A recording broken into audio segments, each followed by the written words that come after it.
And welcome, boys and girls. Yes, it is that month, the month I call March. This is the BBOC podcast. Three-man weave is here. Matthew Cox, Timothy Root, Kyle McKeon, breaking down the early portion of the week of the upcoming week in college basketball per the usual cadence. But the cadence has been shuffled. Conference tournaments are upon us, Mr. McKeon. We will talk about some, I don't know, not meaningless power conference games, but not as exciting relative juxtaposed next to the actual conference tournaments that we have heating up early this week. Shout out to the Horizon, the Patriot, and the Sun Belt, Fun Belt for front loading their schedule so we get to break them down for you.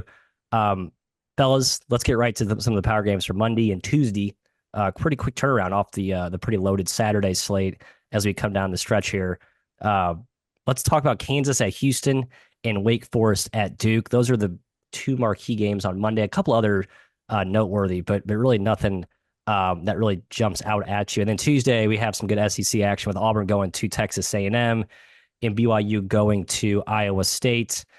Kai, to you first for the Monday twofer, heading down to Houston. I don't know, I've been kind of a Houston skeptic, maybe a cynic, I would say, just not doubting that they are double digits better than all of these really good Big 12 teams, but yet they continuously prove me wrong and, silence my criticism. What are your thoughts? You're laying 11 against this basically zombie KU team that everyone thinks is dead and buried at this point. Yeah, everyone thinks they're dead, and they might be right.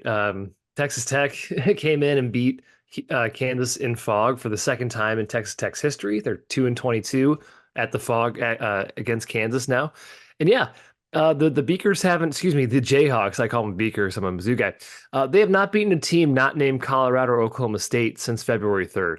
It's been a while since their last good win. That was Iowa State. Their struggles on the road have been well documented. They've lost their four of the last five road games. And Houston is obviously a team that doesn't get hangovers. Yes, they clinched. They're not going to let off the gas pedal. That's not what Kelvin Sampson does. That's not what anybody on this Houston team does. You saw a game effort from the Bearcats last game at Houston. Didn't matter. They still took care of business. 11's a lot, Jim. Double digits still for this Kansas team, despite the fact that we just declared them dead. Still a very talented team. Still have Bill Self on the sidelines last time I checked. That's a ton of points. So would lean towards KU on the side there, but I don't really want to fade Houston right now. Yeah, I lean to KU as well. I mean, they had this team beat at Fog Allen. Like they beat Houston, and then miracle of all miracles to tie that game and send it to a second overtime. Houston is able to get the victory there. But I think Kansas can enter this with a solid amount of confidence based on that, despite the run of pretty poor play they've had in February that you mentioned. Houston is a monster. They're 11-7 against the spread in conference, Matthew. So despite some of those inflated numbers, they have been very good.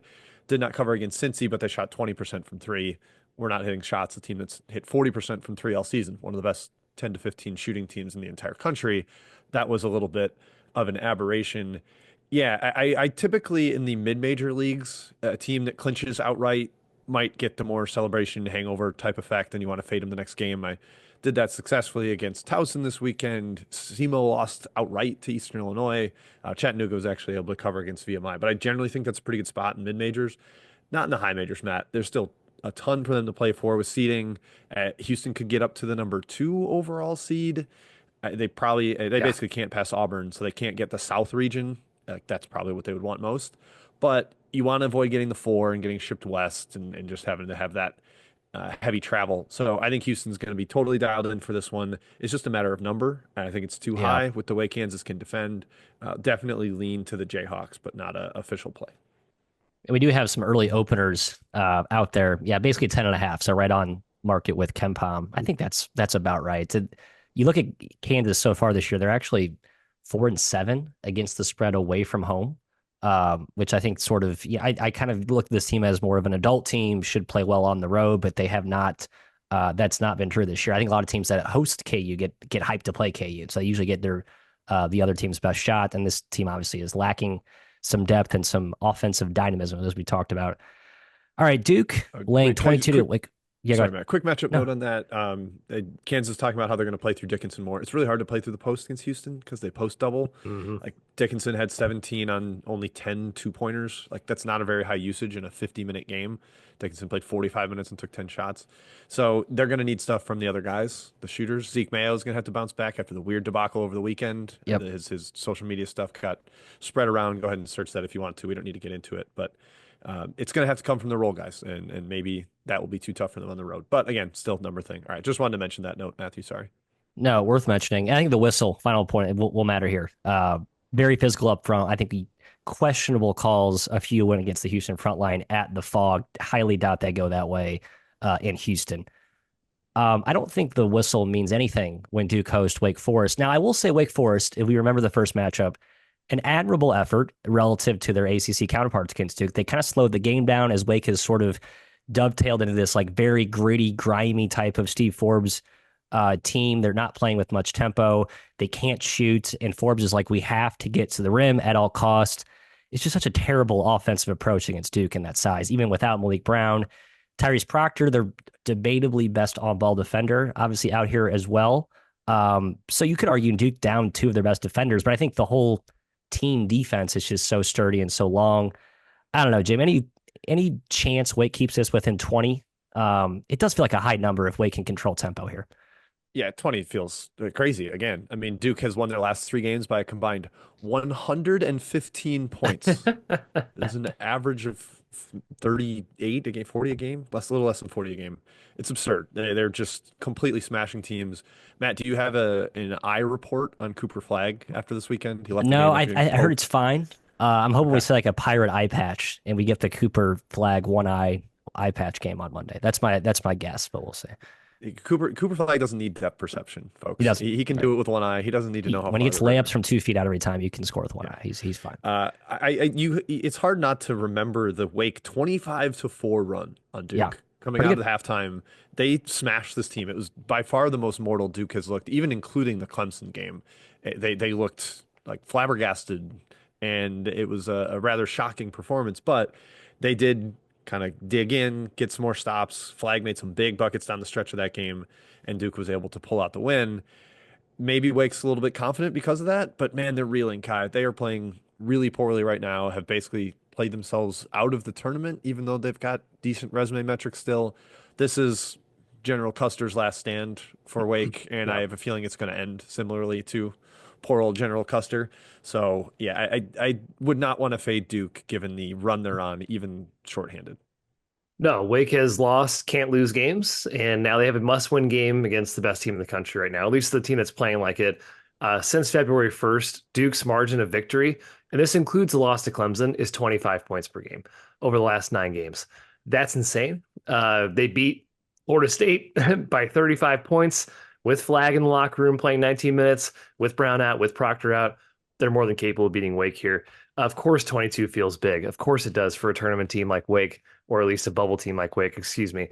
But I'm not excited to fade Duke. In fact, I won't do it. So again, kind of like Houston, I'm staying away on this game. First meeting 46-29 on the boards. Duke absolutely blasted. Yeah, them. hammered. Yeah, I guess you could argue it's the look ahead spot for Duke. They got UNC. But I don't know. I mean, Duke's only 1 game up in the ACC tonight. How much does Duke care about the ACC title race? It's just funny to think that they've been so dominant, yet only lead Clemson and Louisville by a game in the ACC standings. Both of those teams 16-2. Pretty crazy. Brad Brownell Conference is Pat Kelsey. garbaggio. Yep. A lot of bullies, a lot of haves, and a lot of have absolutely nothings, I would call them. Let's turn to Tuesday. A little bit better slate on Tuesday. Kai, you're SEC country, sort of, as a Mizzou fan. You guys kind of adopted SEC country Sort as part of of. your own. Absolutely. I would say sort of. The rest of the conference is still accepting you, but they will in a few years. Just let it give it time. Texas A&M hosting Auburn here. I'm tired of fading Auburn. It's just a really good basketball team. The shots that they made over the weekend were just absolutely absurd. They had a couple guys get banged up in that game, though. Denver Jones, Chad Baker-Mazara, who I think gets hurt every game, and he's never actually really hurt, so I don't know if that's a real thing. But Denver Jones, a very noticeable bone bruise. I think was, the official diagnosis there. Debatably their best on-ball defender. So key piece. A&M, Kai, physical. We know what their recipe is. +7 is the projected line. Any interest there? It's been enjoyable seeing A&M come back down to earth. They've lost 4 straight. Their offense is catching up with them. They're a horrible offensive team without the offensive rebounding. That is what they rely on. That's what they need to score. And when other teams hit shots, like the last 4 teams they've played, they lose games. They're mortal because they're not a great offensive team. They can't shoot from 3. They really can't finish around the rim or in the paint, and they need to get to the free throw line and rebound to score. Auburn, good luck scoring in the paint against them with Broome and Cardwell. Now they can be beaten on the glass. In fact, in conference play, Auburn's been pretty bad on the glass, but still, it's probably more of a symptom of the way they're scheming their defense. They're going for blocks. They're kind of out of position. I think against A&M, I think Pearl knows to stay home, emphasize box out a little bit more against the Aggie team. Certainly going to pack the paint a little bit more against them because they cannot shoot. And then Auburn, so much firepower. If those guys are out for whatever reason, Baker Mazzara and Denver Jones, like you mentioned, Matt, maybe you get cute with A&M, but I am still not interested in fading Auburn. We've talked about Houston, Duke, Auburn, the 3 best teams in the country. I'm kind of a no thanks, no need to fade them right now. Yeah, and Auburn's back to the first 2.5 months when they were completely untouchable, and then they had a little bit of lull starting with that South Carolina game when Broome got hurt, and then they struggled a little bit, and now the last few games have been just complete wagon. They dominated that game in Alabama, ended up winning by 9. Arkansas game was dicey; they didn't make any shots, but then crush Georgia, destroy Mississippi, blow out Kentucky on the road. They clearly have rediscovered what makes them elite. On the other side, though, Texas A&M, man, Kyle, you mentioned the last 4 games. Teams are shooting 42% from 3 against them. Yeah. That's not good. But Texas A&M's only shooting 27%. That's not that much of an outlier. They suck at shooting. It's a really bad shooting team. So you can talk about the 3-point splits there, but they give up a ton of threes and they can't make them. So they're going to be prone to those type of outings. This is another tough spot here where 4 in a row Texas A&M has lost. You expect kind of a big play up effort against Auburn. Their last game is at LSU. I don't think there's any look ahead there. But on the other side, Matt, you do have the potential look ahead for Auburn with the rematch of the IBOB, the Iron Bowl of basketball, named copyright to trademark Trilly Donovan on that. But so there's a little bit of worry there. I would lean towards A&M, but again, I don't want to fade Auburn or Duke or Houston, so I'm not going to do it. Manny Obaseki. This is the whole A&M story. Like when he's playing good, I love this team. When he's a non-factor and Buzz Williams is playing Hayden Hefner or Jace Carter over him. Like even if Obaseki's been very weird, and he has been bad. Like I think he's 0 for his last 12. He was terrible against Vandy. Like he came in, just took some crap shots, and Buzz like, all right, you're sitting down. He's a very feast or famine dude, but I think the team's offense kind of rides with his volatility, and they need him in there. And at this, if he's gonna be a non-factor, I'm some shares will need to be offloaded of my A&M portfolio. I'll just say that.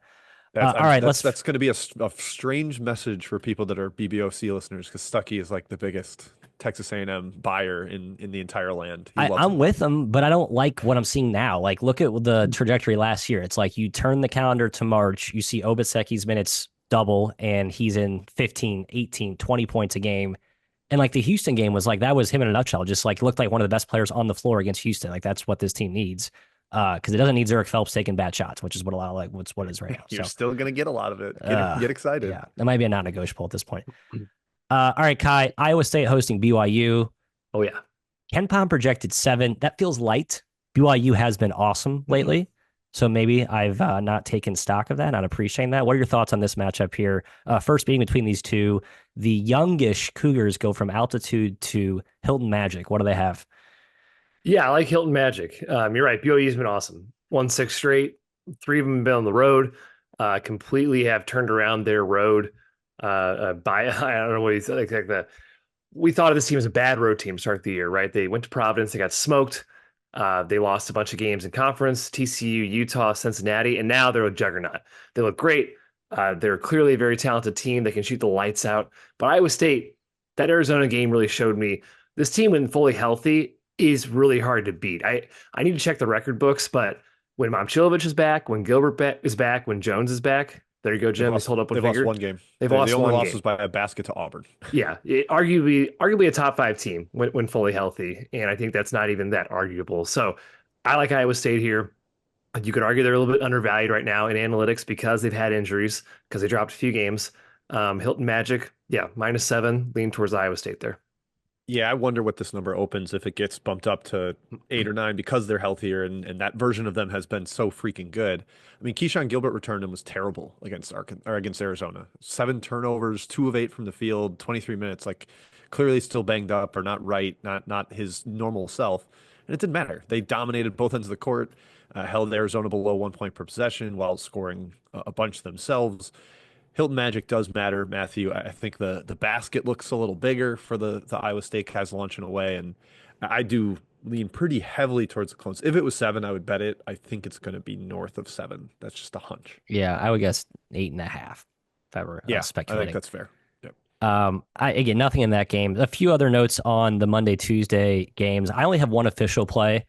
I'll start with this, and Jim, you can talk about some of your leans for the Monday. I know you did some of the note taking here. I looked really heavily at Tuesday. Villanova goes to Georgetown. It's their final.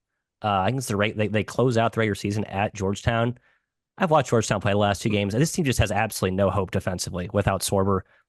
It's too young, and there's only one Micah Peavy out there. They need like 3 of them if they have any prayer to be good defensively. And I know they've been kind of scoring and making some fun shots. They've had some run. I mean, even it's UConn. They kind of like had a run where it's like, okay, like look at this young, fun, but it's just not sustainable because they don't guard people. And I don't like Ed Cooley teams without a defensive backbone. I think the Nova hate has gone too far. I like what I'm seeing recently, Kai. I'm just going to trust my gut here. I think it's going to be a pretty cheap number. -2, -3, -4. Please not higher than 4. Probably. I'm sure people will fade Road Nova because Road Nova's not been great this year, frankly. But that's my only bet for the Monday, Tuesday non-conference tourney games. Boom, there it is. I'll hand it off to you.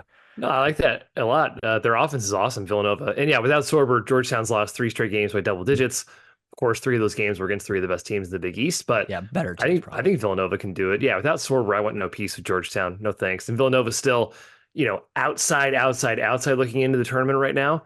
It still has a chance, right? Yeah, they're not dead. I mean, small, not really an at-large, to be honest, but a chance to play to a little bit higher seed in the Big East tournament. At the very least, they can finish 12-8. I think that would get them top 5, I want to say, maybe 6th in the Big East. They have a chance at 4. They could catch. No, UConn's got only 1 game left, right? No, they got 2 left. They have 2 games. I think it's a really big outside shot. Still, 1-0 part Georgetown. I definitely like your side there, Matthew. Yeah, just to add to it, it's the road revenge angle. They lost by 1 at home to Georgetown, and you kind of expect the bounce back against a much lesser version. Wooga Poplar only played 8 minutes in that game, and they still only lost by 1. Dixon, you'd think Micah Peavy is the perfect matchup for him. He had 29 points on 10 of 23 shooting. He is inevitable. It's too small.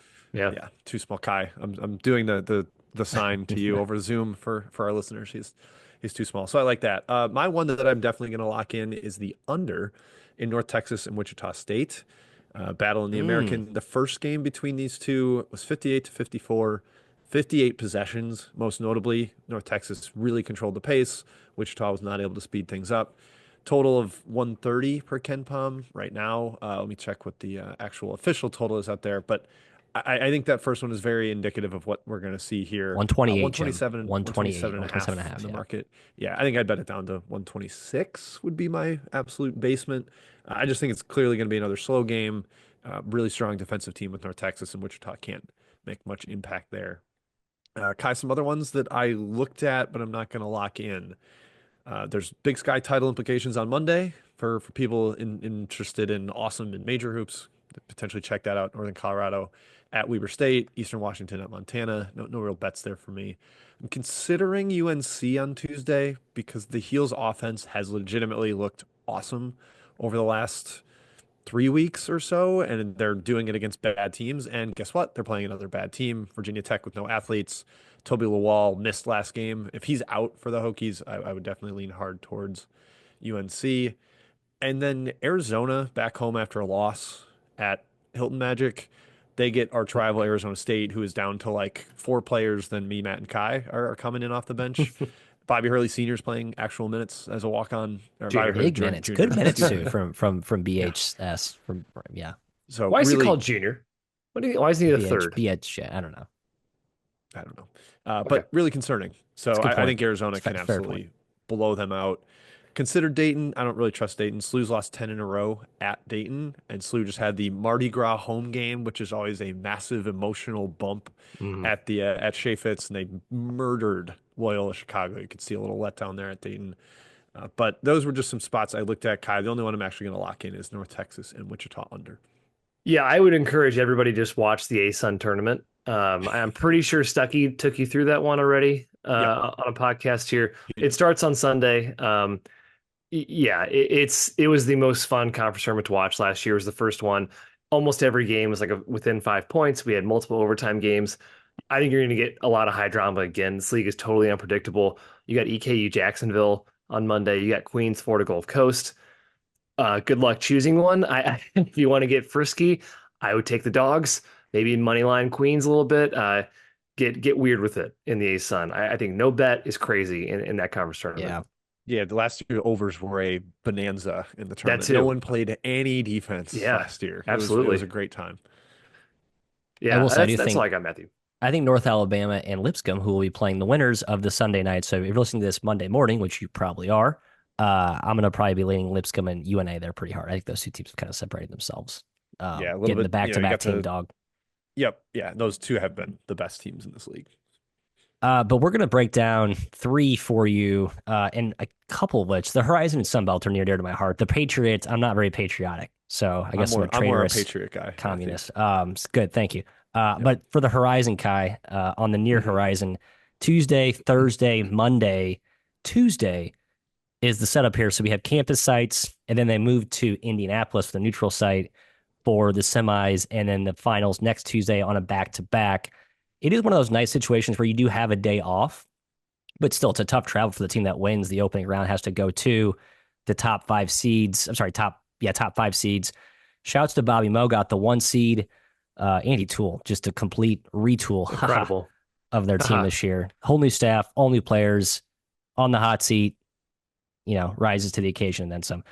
Cleveland State got the 2 seed. Milwaukee with the 3 seed, kind of snuck in there. Youngstown State, who I thought was kind of the best team in this league until they lost EJ Farmer to a sort of mysterious illness. I don't know if he's playing. That's a key storyline for this tournament, Kai. And then your Mastodons got the 5 seed. But let's back it up to the Tuesday opening round games here. Wright State, IUND, NKU, Detroit, and Oakland, Green Bay. I have a best bet from the openers on Tuesday. Any of these three jump out to you? Or do you, if you want to talk best bets for like conference tournament futures, we'll talk odds. We'll talk odds for sure. Well, first of all, I think this conference tournament is weird because, like you kind of mentioned, Thursday is the quarterfinals, and then you have like 3 days off, and then it's the semis on the following week. Yeah, very strange. It's a Rorschach test. I think this league is wide open. Pick your poison of the top 5 teams. Heck, I'll spoil an odds thing. I took Northern Kentucky on a flyer. Why not? 43-1 was a crazy price in my opinion. They have Detroit in the first round. I think they're going to breeze past Detroit. Yep. I definitely think they can beat Cleveland State. They can beat every team in this league, basically. That was a price thing for me.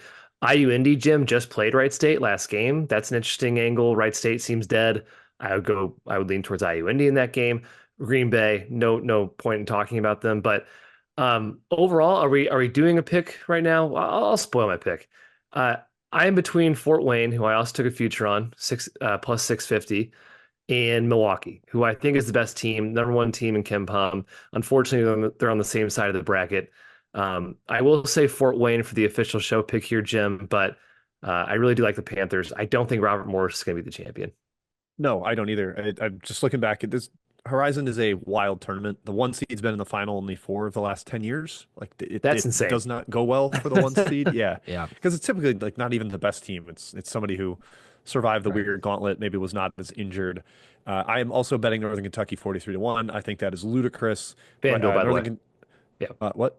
FanDuel, by the way, is where 43-1 was, at least this morning. Yes. Yeah. Northern Kentucky's won 3 of the last 6 tournaments. They've been in the final in 4 of the last 6. It's really tough to prepare for that zone. They're a tricky team to play against. And I think it's the type of tournament that's open to a team running through it. Just the seed matchups in the finals the last few years, Matt. 1 versus 6, 4 versus 3, 4 versus 3, 1 versus 3, 2, 4. Then you had the rare 1 versus 2 in 2019. And 2 versus 8, 4 versus 10, 4-3. Like it's this is topsy-turvy chaos. Go for it with an underdog. Um, that said, I'm going to pick Milwaukee because I think they're the best team and the best coach and have a lot of depth to get through this event. But by far the best value is Northern Kentucky on a betting. They're probably going to get Cleveland State in the second round, even with the reseeding, unless Green Bay beats Oakland, which I guess they almost just did to end the season, went to overtime. But I think they end up playing Cleveland State, who I'm not afraid of. They are circling the drain. Northern Kentucky since February 1st, Matt, number 2 in the conference, 7-2 overall. They've been playing outstanding.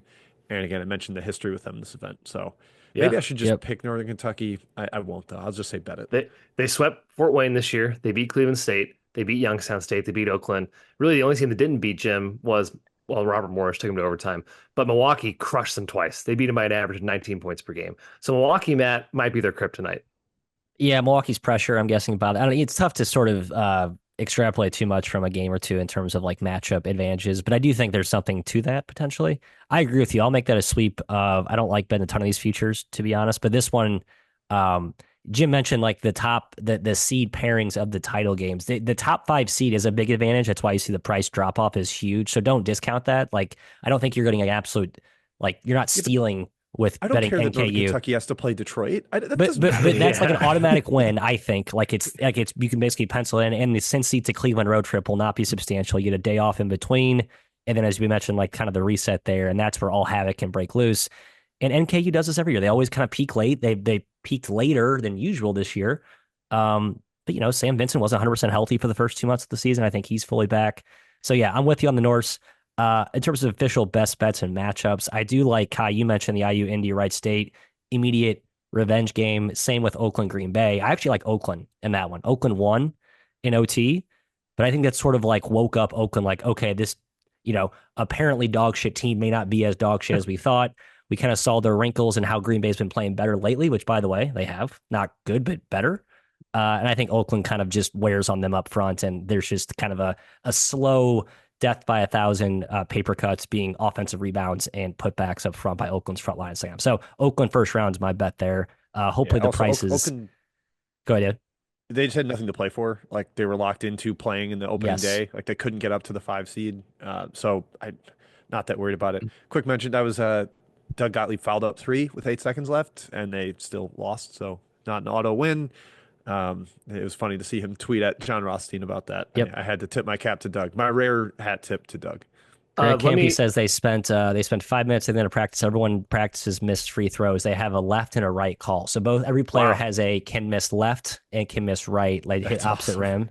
And so they wouldn't call a timeout, and Isaiah Jones, like they did like a ready left break play, and they perfectly. It was amazing. Greg Campy, great coach. Go ahead, so don't foul Oakland up 3 is the narrative there. They're ready for it. I will just caveat real quick my Fort Wayne pick. Jalen Jackson missed last game. He might be the best player in the league and win player of the year. So you got to know if he's in. If you're going to bet Fort Wayne, that is my caveat on that pick. I think it was precautionary because they were already locked in. I think if you're in the top 5 seed, which they were, none of those teams had really anything to play for, frankly. I think even the GOAT, Jordan Majeski, doesn't know for sure if he's playing. Okay. So well, then no one is knows. very, very scary. Not even he knows if Jordan doesn't know. Monitor that. Yeah, just in terms of price, Matt, do you like any prices here? We mentioned NKU 43 to 1. That's Milwaukee's it for me. Favorite. Like I said, I think I like Oakland as a team and like a potential matchup kryptonite to a lot of these other sort of shrimpier, more guard-oriented teams. But as I mentioned, I think the playing round 1 is a noticeable disadvantage. But I think you're getting a good value with NKU 43 versus 15. It's a big Oakland's big 15 to 1. Milwaukee's a favorite 250, and then everyone's kind of the same after that. Yeah, market loves Milwaukee. Like I think we all like Milwaukee the best. Best team in KenPom right now. They are the highest in KenPom. So I just they haven't been as consistent enough for me to trust them. To be honest, I don't know. Like their shooting comes and goes. I don't know. To the Sun Belt Fun Belt, aka the who started this? What's we need a name for this conference tournament format? Like the rig deck. WCC I think is the OG, right? The step ladder. The step ladder steps, of death for lower seeds. And it was kind of fun too because this was a very close race at the top of the leaderboard. So those who actually edged out their top seeds, South Alabama, JMU, the 1-2 spot, they're automatic to the semis. You have Arkansas State and Troy at the 3-4. They're to the quarters. and then it's 2-2 down from there. So Marshall, App State are 5-6. They're going to Crazy. win 4, and then Georgia State, Texas State 5. By the way, Texas State's my dark horse here. I think they can win 3. I don't know about 4 or 5. And then ODU, Georgia Southern. Good luck. And then Southern Miss, Coastal Carolina, and UL Monroe, Louisiana. Don't even bother showing up, frankly. It's in Pensacola. I'll start with that. It is very close to South Alabama. They always have a very good on-site contingent here, Kai. I like the Jags to win this. We'll talk value in a sec. Where are you going with this? Best bets in terms of futures for the tournament or like opening round matchups, of which there's really only 2. We can probably speculate for if you want to talk through those the Wednesdays after the plans, but more futures talk here probably. Futures talk wise, I would not bet anybody else besides the top 4 teams because you mentioned the teams that play in the first round have to win 7 games in 7 days. So it's not happening. It's a literal step ladder. The Arkansas State's the best team, and they're actually the favorite in this conference. They're plus 200 in the market.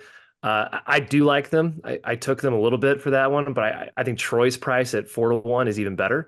I think Troy has a great shot at winning. They're on JMU's side of the bracket. JMU, a team I fear a little bit less than South Alabama. But I think it's one of those 4 teams. So it's kind of pick your poison. I think, I'm going Arkansas State, Jim, if I had to choose a team out of this one, and I will for the show.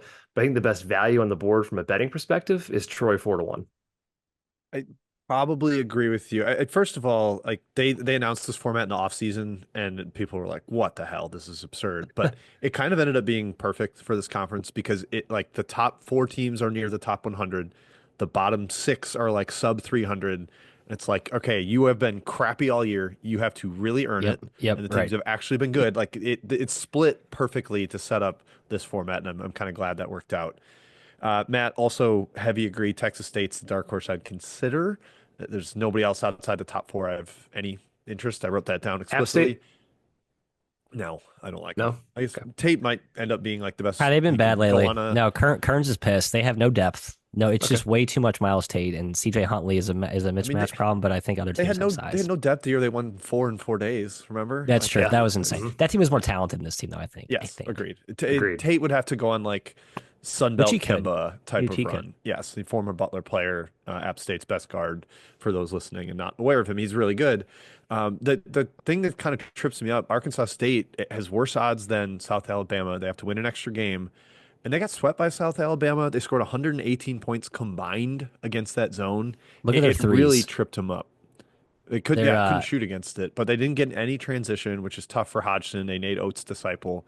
It's a weird draw for them. I would lean towards whoever you like more of Troy and James Madison. And because James Madison has to win one less game, I like JMU. Go ahead, Matt. Real quick, South Alabama, because I think it's a bad matchup, but I also watched Arkansas State shred the zone 2 years ago. But this year's zone that USA plays is better and just like a different design.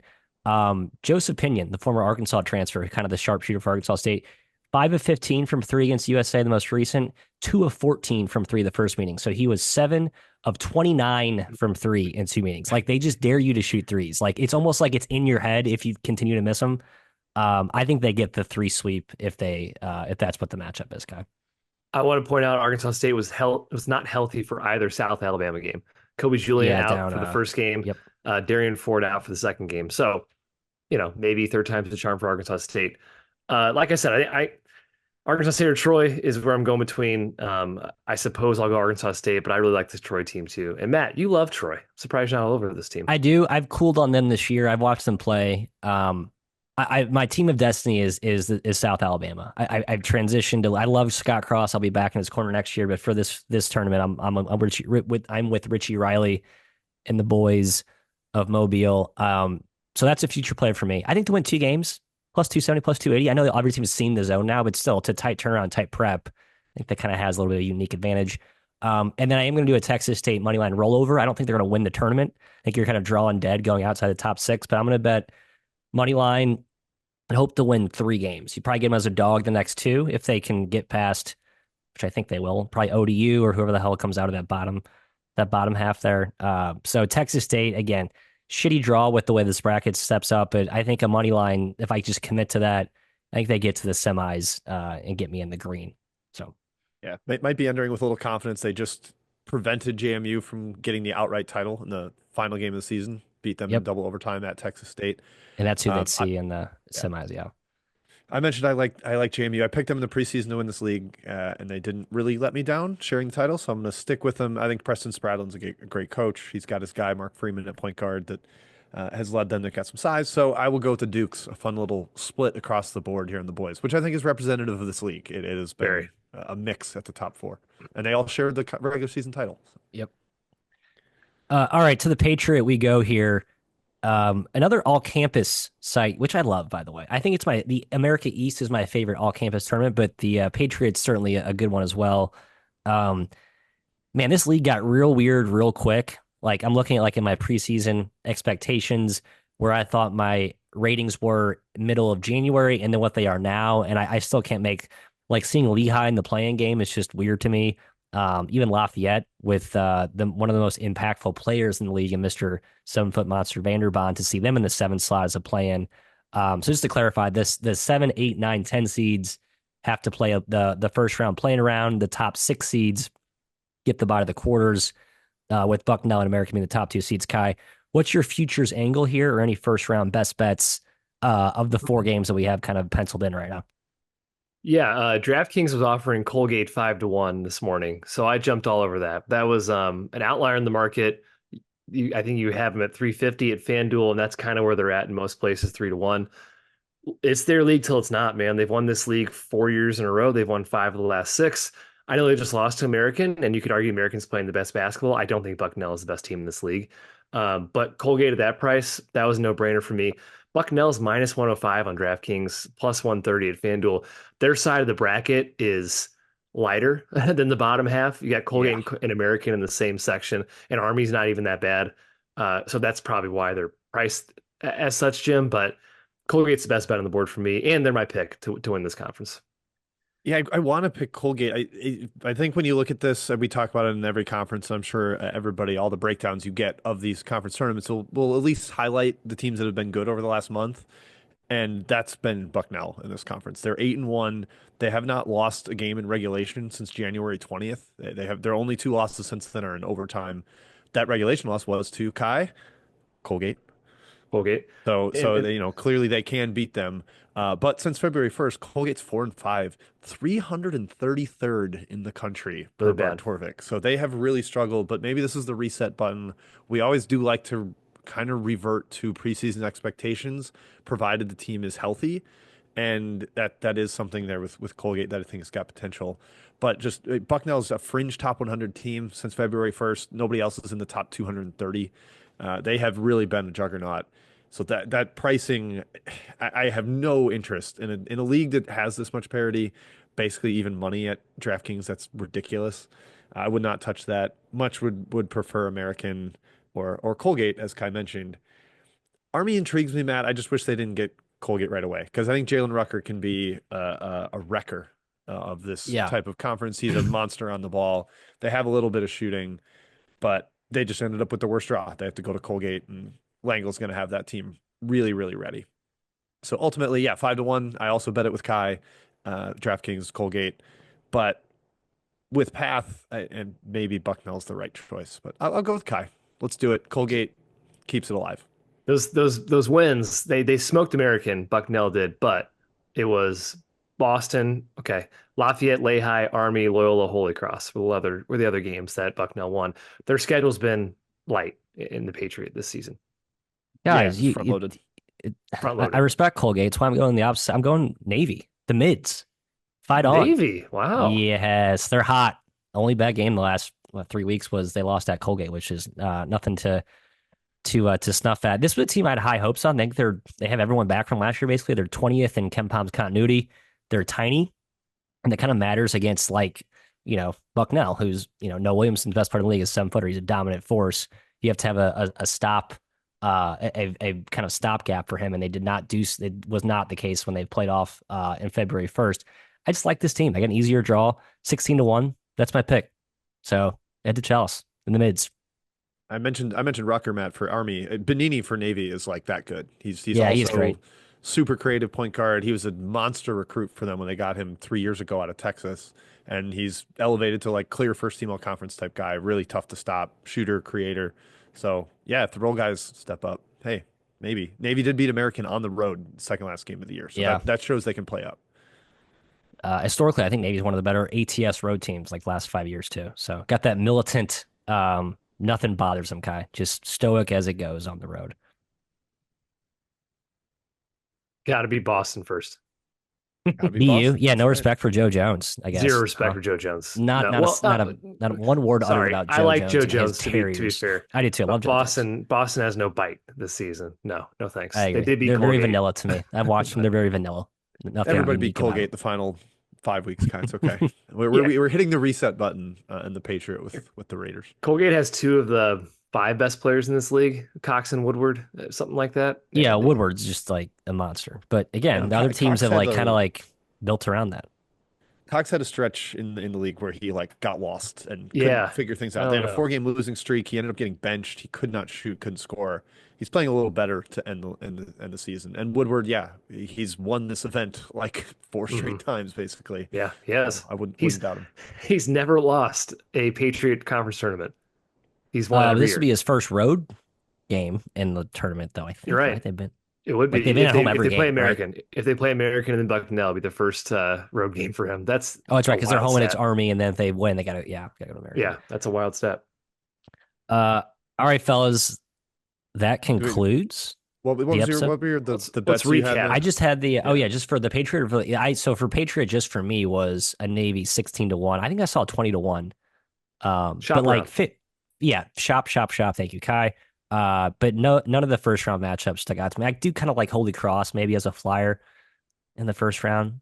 But nothing there for me. I could buy a Lehigh like resurgence to preseason I know, expectations yeah, in the Lehigh first kind of round. checks that box. You're right. But yeah, the Higgins has been out, and that kills them. I mean, when we say revert to preseason expectations, if the team is healthy, Lehigh doesn't quite qualify there because Higgins was supposed to be their best player. But I just meant like for everything on the show. Northern Kentucky 43-1 in the Horizon. Love that as just a swing. Kai and I both took Colgate 5-1 in the Patriot. I've got that North Texas Wichita under 127.5 on Monday night. That's what I'm looking at. And then I'm not gonna lock in Arizona on Tuesday because I'm worried the spread is going to be like massively inflated because Arizona State has no players left. But like they were up at halftime against Utah and then lost by 20. They just have Yeah. no bodies, so I could see them getting thoroughly demolished by an Arizona team off a loss. So I'm gonna wait and see the number though. And then what was Sunbelt? Oh, I went with JMU, but I don't feel great about that one. Yeah, picks for shows in the conference tournament. I'm going Fort Wayne, provided Jalen Jackson's healthy. Arkansas State in the Sun Belt, and then Colgate in the Patriot. I did put money on Colgate 5-1 at DraftKings. I would take 4-1. I'd consider 350. Probably wouldn't quite go lower than that. And then yeah, the flyer with NKU at 43-1. That price is just it's too big. So I had to put my money where my mouth is on that one. And then yeah, look for those early opening round games. The rematches in the Horizon intrigue me, Matthew. We mentioned a little bit, but Rice State IUND, Oakland Green Bay just played each other. I always look closer at those games. Yep. They're very interesting. How about you? Yeah, that's one of my best bets. I think Green Bay, even though Oakland won, I think they actually have the edge here in the rematch. Hopefully that's like less than 12. We'll see what the market sets some of these opening price sets. So I had that one as official first round bet and the Horizon along with my flyer on NKU, joining the fellas on that one. South Alabama is my official Sunbelt pick. And then Navy is my flyer in the Patriot for futures. And then first round matchups, I guess I mentioned Oakland. I got Texas State against whoever they play. That's going to be a little bit, that's looking kind of projecting matchup, but just to Texas State as a money line portfolio. Hopefully they can win 2 games or more to get me to plus EV. And then going all the way back to the non-tournament section, I got Nova smacking the Sorbayless Hoyas in DC. Yeah, I like that And there one, you have it, Matthew. That's fellas. a good call. I'll probably join you. Conference tournament season. Yeah, tracking the matchups is an absolute. It's a cluster. It's a late night, early morning chore, but value is there to be had. Make sure to check out the rest of the fellas' content coming up this week. Stuckey and the crew as they dive deeper into all the rest of the bigger marquee stuff. We'll be a feature on some of those as well. Yeah, we're go recording ahead, a bunch next Sunday with Sunday, Stuckey. right? Yep. I'm recording tomorrow, Monday. You're probably listening to this on Monday, so I'm recording another one with Stuckey on 4 more conferences starting this week. So the BBOC feed is going to be popping with all kinds of conference tournament Subscribe, previews, so like, stay tuned. Yep. all the goods. Take care. Good luck.